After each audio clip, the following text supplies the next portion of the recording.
تطلع علي إلى السماء. كانت ممسحة بسحب بدت له كشعر أبيض نفشته الريح. شيخ عرب مكشوف الرأس كأنه جده نعيم، شعره خفيف وطويل تثبت وهو يتطاير مشعثا على الصفحة الزرقاء. من هو الشيخ؟ وجهه لا يرى، كأنه يعوي، خائف أو ساخط أو مر أو حزين، أو أعطب الجنون عقله فأطلق عواء ضاحكا بدلا من البكاء. يجلس علي في مواجهة البحر، يحدق في الغيمة، يود لو يركب حصانا مجنحا ليصعد إليها فيرى وجه الشيخ فيها. فاقد أم مفقود؟ ما الذي فقده؟ أبناؤه أم شيء غير الأبناء؟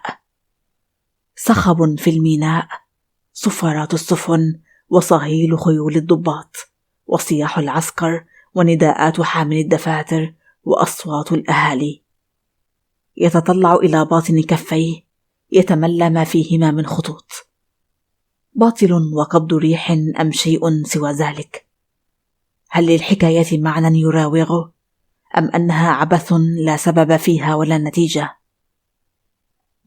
خيط ينتظم اللحظات، أم لحظات مبعثرة في مهب الريح لا يحكمها إلا الولادة في البداية والموت في الختام؟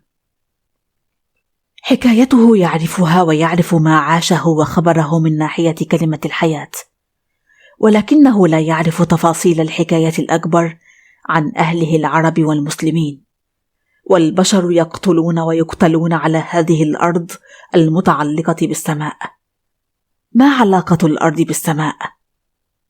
يعجزه الفهم، لأن الحكاية في حكاية في حكاية، صندوق في صندوق في صندوق، ولا يملك سوى صندوقه الصغير الذي صنعه بيديه وأودع فيه كل ما يخصه من أوراق ومفاتيح وتذكارات.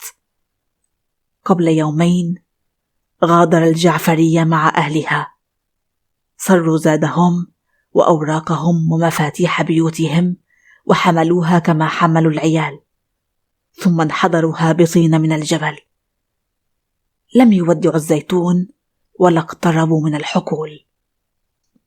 فمن يملك قلبا مدرعا ليحدق في جذع زيتونة غرس شتلتها ورعاها وكبرها ورأى عقد الثمار عليها عاما بعد عام؟ تهربوا من الزيتون وغادروا في صمت وبلا سلام. وحين فاجأهم على الطريق النخيل جفلوا وغضوا الطرف وتشاغلوا بعيالهم.